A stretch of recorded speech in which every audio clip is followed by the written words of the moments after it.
السلام علیکم ورحمۃ اللہ وبرکاتہ۔ اللہم صلی علی سیدنا محمد وعلی آل سیدنا محمد وبارک وسلم۔ برادران اسلام، ایک پوسٹ کسی نے سوال کیا کہ پختونخوا کے یہ علاقہ کوات ہنگو طرف ایک بہت بڑے عالم دین اور پیر طریقت بھی ہے، تو وہ مجلس محفل میں تقریر فرماتے ہوئے کہ اس لیے پختونخوا کے لوگوں پہ ناگہانی آفات عذاب آئے کہ یہ علماء کے بے ادبی کرتے ہیں، مسخرے کرتے ہیں، تو وغیرہ وغیرہ۔ سوال والے نے کہا کہ آغا جی آپ اس پہ روشنی ڈالیں، بینوا و توجہ۔ عزیزان گرامی، قدرتی آفات کا تعلق یقیناً ہمارے اعمال سے ہے، لیکن اللہ کا اپنا نظام بھی ہے۔ پہلے اس موصوف کے سوال کا جواب دینا ضروری سمجھتا ہوں۔ سب سے پہلے یہ بندہ بہت مشہور اور معروف ہے، اور عمر کے اس حصے میں بھی ہے کہ اس کو خود بھی شرم و حیا اللہ سے رکھنی چاہیے۔ دوسری بات یہ کہ علماء کی قسم ہے، پہلے تو وہ یہ ڈیسائیڈ کرے نا کہ وہ علماء سو یا علماء حق، اور اگر یہ پیری طریقت ہے تو اس نے تو عارفان خدا، عارف باللہ، مشائخ خزام کا جو آئے دن لوگ مسخرے و مذاق کرتے ہیں اور شرک اور بدعت سے تعبیر کرتے ہیں، فتووں کی برمار کرتے ہیں، تو اس کے متعلق یہ کیوں خاموش رہا؟ اور آپ نے جو حدیث کوٹ کی من عاد لی ولیا فقد اذنتہ بالحرب، یہ علماء کے لیے نہیں آیا، اولیاء کے لیے آیا ہے، یہ صاحبان معرفت، صاحبان خدا کے لیے آیا ہے۔ چلو اگر علماء کے لیے بھی مانی جائے تو وہ علماء حق ہے۔ اچھا، یہ خود موصوف جمعیت علماء اسلام میں ہے، یہ بات ہمارا پھر قواریت سے کسی پارٹی سے کوئی تعلق تو نہیں، تو چلو تھوڑا سا حق کی طرف نشاندہی ہونی چاہیے۔ قرآن مجید فرقان حمید میں رب کائنات فرماتے ہیں، بسم اللہ الرحمن الرحیم، قل جاء الحق وزهق الباطل ان الباطل كان زهوقا ولا تلبسوا الحق بالباطل وتكتموا الحق الا وانتم تعلمون۔ جب رژیم چینج ہو رہا تھا اور امریکہ کی ان کے بڑے جو قائد ہیں، امریکہ ایمبیسی میں سفیر کے ساتھ، اور جو بائیڈن کو بہترین سیاستدان اس نے مانا اپنے انٹرویو میں، اور ان کے گوڑوں میں بیٹھ گئے اللہ کو چھوڑ کر، تو اس وقت اس پیری طریقت اور اس شیخ الحدیث کو شرک اور بدعت یاد نہیں آئی؟ 24 کروڑ عوام یاد نہیں آئے؟ یہ صاحب کشف توڑا ہے، صاحب معرفت توڑا ہے، عالم ہو سکتے ہیں، صاحبان خدا نہیں۔ اچھا، پھر رجیم چینج میں جو اب تک مخلوق کا حال ہوا، جو در و دیوار، چار دیواری، مرڈر، گولیاں، لاشیں، اور ملک بربادی کی طرف چلا گیا، تو کیا ایسے لوگ علماء حق ہوتے ہیں؟ یہ علماء سو نہیں ہیں۔ اقتدار کے لیے قرآن کو بیچنا، حدیث کو بیچنا، اپنے گیٹ اپ کو بیچنا، یہ کون سے عالم دین ہے؟ تو میری دانش میں یہ جو کچھ ہو رہا ہے، یہ ان بیوروکریسی کی وجہ سے، ان انتظامیہ کی وجہ سے، ان بیوروکریٹ، سیاستدان، عدلیہ یا جرنلز، جو بھی جماعت اشرفیہ سے تعلق جو ڈیسیجن میکر ہوتے ہیں، یہ ان کی غلط پالیسیوں کی وجہ سے یہ آفات جو ہے نا دن بدن بڑھتے رہیں گے۔ اس کی کچھ مثالیں دیتا ہوں۔ آپ نے ڈسٹرکٹ بنیر کے جو ہمارا جدائی علاقہ ہے، جس میں پیر بابا شہنشاہ خراسان تشریف فرمائے، سارے پہاڑوں سے جنگلوں کو ختم کیا، لاہور، اسلام آباد، پشاور اور یہ وہ کوٹھیوں میں زینت بہ گئے ان کے لکڑ۔ تو یہ جو درخت ہیں یہ پائیدار تھے، آکسیجن کے لیے بھی، کاربن ڈائی آکسائڈ کے لیے بھی، اور اس پہ تو نہیں جائیں گے، لیکن پہاڑ اللہ کی طرف سے وہ روا سے یہ کیل ہیں زمین پہ، جب یہ جنبش زمین کرتی ہے تو ان کیل کی وجہ سے اس کو قرار آتی ہے، پکڑ آتی ہے، بوجھ پڑتا ہے، تو زمین کا ہلنا بند ہو گیا۔ اب یہ درخت جو تھے، یہ جنگل جو تھے، اس پہاڑوں کے لیے اللہ نے کیل بنائے تھے، تو آپ لوگوں نے درختوں کا جنازہ نکال دیا۔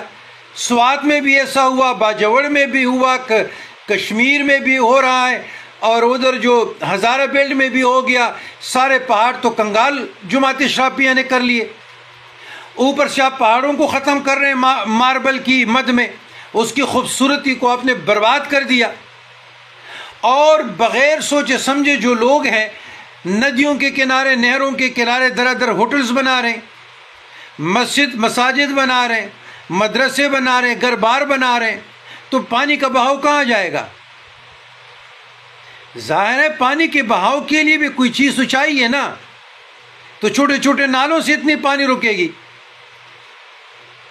پھر کہتے کہ جی قدرتی آفات، جی یہ عذاب آ گیا، خود اپنے کرتوتوں کا احتساب نہیں کرتے کہ آپ کی غلط پالیسیوں کی وجہ سے ملک بربادی کی طرف جا رہا ہے۔ تو لہٰذا بات یہ ہے کہ ٹھیک ہے یہ قدرتی آفات بھی ہیں، ہمارے تقدیر پر ایمان ہے، لیکن ساتھ ساتھ جو پالیسی نواز لوگ ہیں ان کی غلطیاں بھی ہیں، جو ڈیسیجن میکر حضرات ہیں۔ یہ منگورہ کی جو تباہی ہوئی، کیوں کالوں پہ اور ندیوں پہ ہوٹلز اور بنگلے اور یہ ریسٹ ہاؤس بناتے ہیں؟ تو بات یہ ہے جی کہ اللہ سے دعا مانگنی چاہیے، اور ہر فیلڈ میں بہترین پالیسی ساز ہونا چاہیے۔ بجلی کے اپنے، سوئی گیس کے اپنے، ٹیلی فون کے اپنے، روڈز کے اپنے، انوائرمنٹ کے اپنے، ماحولیات کے اپنے، ہیلتھ کے اپنے، تب یہ ایک معاشرہ بنے گا، وہ ملک ترقی کرے گا۔ اب دیکھیں نا، یہ ڈسٹرکٹ بنیر میں جو گوگن کا درہ ہے، ابھی تک وہاں پہنچنے کے لیے آپ کی مشینری نہیں جا سکتی۔ وہاں پر جو ہے نا وہ آپ کا رسائی نہیں ہے۔ تو یہ جو رسائی نہ ہونے کی وجہ سے بھی، ذریعہ نہ ہونے کی وجہ سے بھی تباہی زیادہ ہوئی۔ تو ہر کوئی الٹی سیدھے بات کر رہے ہیں، ذمہ داری کا مظاہرہ نہیں کر رہے۔ علماء اپنی ذمہ داری کہاں نبھا رہے ہیں؟ صرف سوشل میڈیا پہ علماء کی جو یہ علماء سو ہے جو ان کی ہتک ہو رہی ہے، تو ان کو حدیثیں یاد آئی۔ بچوں کا ریپ ہو رہا ہے، بچیوں کا ریپ ہو رہا ہے، لوٹ مار گرم ہے، کرپشن، غیر محرم کے ساتھ بیویاں ہاتھ ملاتی ہے، گل مل رہی ہے، یہ علماء کیوں خاموش ہیں؟ ٹھیک ہے نا جی؟ یہ جو ساری باتیں ہیں یہ سوچنے والی ہیں۔ ان کی ظالم کے خلاف کبھی اس نے کوئی حدیث کو کوٹ کیا؟ بجلی چلی گئی۔ جو معاشرے میں ظلم اور بربریت ہے، تو اس پری کے طریقت شیخ القرآن کی کوئی حدیث آئی؟ اپنے پہ تھوڑی سی تنقید ہو گئی، قیامت برپا کر دیا۔ شکر ہے کہ یہ صاحبان کشف نہیں ہے، صاحب معرفت نہیں ہے، ظاہر بین ہے، ورنہ پھر یہ کیا کرتے؟ خدائی کے دعوے کرتے۔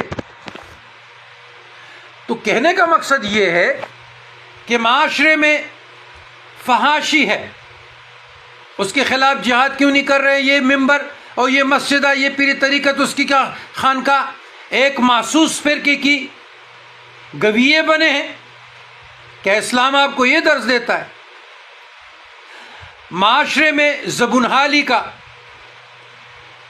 برائی کا، جھوٹ کا، کرپشن کا، ظلم کا، بدتخوروں کے خلاف کیوں ان کی زبانوں پہ تالے لگے ہیں؟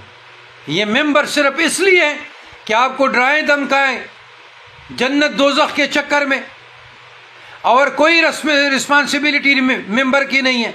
حالات حاضرہ پر ان لوگوں نے کیا حق ادا کیا ہے؟ ملک کہاں سے کہاں چل رہا ہے؟ انہی لوگوں کی وجہ سے تو تباہی ہو گئی ہے۔ اب ان کو پتہ ہے، مثلا میں مثال دے رہا ہوں، ان کو پتہ ہے پارم 47 جیلی ہے۔ یہ بڑے بڑے شیخ الحدیث اور مولانا اور مفتیوں کو بتاتا ہوں، تو ان کے قائد نے تو مزے لوٹ لیے. پتہ بھی ہے کہ نظام جھوٹا ہے، لیکن اس کے باوجود ابھی جب سپریم کورٹ نے پی ٹی آئی سے وہ سیٹیں لے لی، ان کو دے دی، تو دڑا دڑ ان کے بھی لوگ آ گئے. یہ صرف اس لیے چیخ و پکار رہے ہیں کہ ان کو پختونخوا کا وزارت اعلیٰ نہیں ملا، حصہ نہیں ملا. بھائی بات یہ ہے، یہ علماء سو ہیں، یہ درباری ملا ہے، ان کے فتووں کی کوئی حقیقت نہیں ہے. یہ ایک مخصوص ایجنڈے پر، یہ پیرانی طریقت بھی ان کے اور ان کے مولانا بھی ایک دائرے کے اندر دعوت و تبلیغ کر رہے ہیں، لوگوں کے عقائد کے ساتھ کھیل رہے ہیں. قدرتی آفات بنیر پہ آئے، ان لوگوں نے ایشو اپنا بنا دیا، ادھر لوگوں کی جان